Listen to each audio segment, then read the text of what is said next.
Welcome to this video on 5 false friends for Italian speakers learning English, targeting levels A2 to B2. What exactly is a false friend?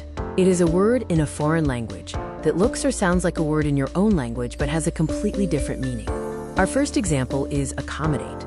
In English, it means to provide lodging or space, or to adjust to others' needs, similar to the Italian ospitare. However, in Italian, accommodare means to repair, and accommodarsi means to sit.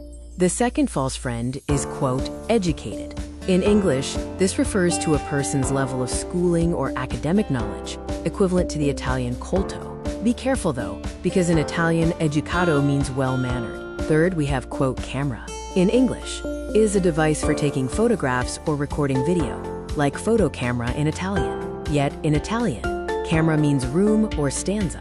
Our fourth example is library. An English library is a building with collections of books for use, or biblioteca in Italian. Remember, in Italian, a libreria is actually a bookstore. Finally, parent in English means a biological or legal mother or father, or genitore.